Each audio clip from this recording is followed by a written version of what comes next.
Bien, un saludo, profesora.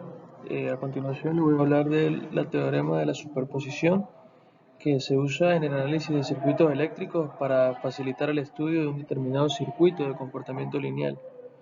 En el apartado 1, ejemplo, las fuentes de 60 y 30 voltios van a inducir sobre el circuito ciertos niveles de voltaje y corriente. Para cumplir con el teorema de la superposición se debe analizar el circuito fuente por fuente y después sumar dichos aportes.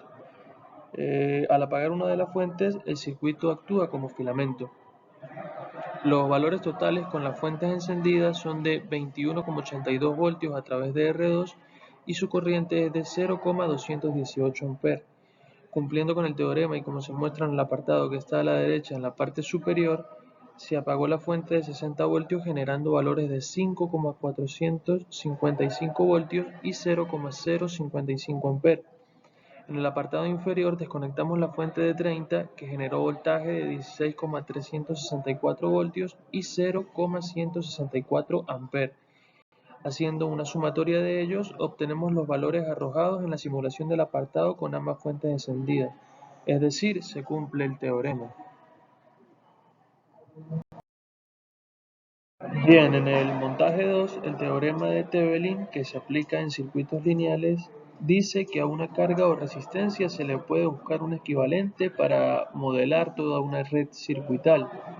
En este circuito es el RL, entonces las resistencias de 100, 200 y 300, junto con la fuente de 50 voltios, como se ve a mano izquierda, es la resistencia equivalente. Con el RL en serie representaría el equivalente de Thevenin. El voltaje de Thevenin es de 30 voltios con las terminales abiertas, quitando el RL, como se ve en pantalla. Para la resistencia se retira momentáneamente la fuente y con el multímetro configurado para medir ohms se conecta a las terminales, arrojando un valor de 120 ohms como se ve en pantalla, que es el valor de las resistencias de 200 y 300 en paralelo, porque la de 100 estaría cortocircuitada. A mano derecha se muestra el circuito armado cuyos valores son los mismos a los de la red circuital original, por lo tanto se cumple el voltaje de Thevenin. Bien, para el montaje 3 se aplica el teorema de la máxima transferencia de potencia, esto claro está, de un circuito a otro. Para aplicar este teorema es necesario previamente conocer el equivalente de Thevenin. Cuando la resistencia de carga adquiera el valor de la resistencia interna de la fuente, en este caso de 6 kΩ, se le induce a esa R de carga la máxima transferencia de potencia. La simulación consta de ir variando esa R de carga para apreciar dónde se genera su máxima transferencia de potencia. Para el 20%, como se muestra en este caso, podemos ver los valores en pantalla.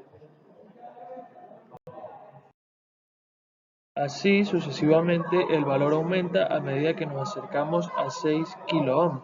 Como se muestra en pantalla, la potencia máxima que se le puede dar a R de carga va a ser aproximadamente de 599 milivatios, tomando en cuenta que la R de carga pues tiene el mismo valor de la resistencia interna de la fuente. A medida que se sigue aumentando el valor de la resistencia de carga, disminuye la potencia por el valor de la resistencia interna de la fuente, como se muestra en este caso para el 80%.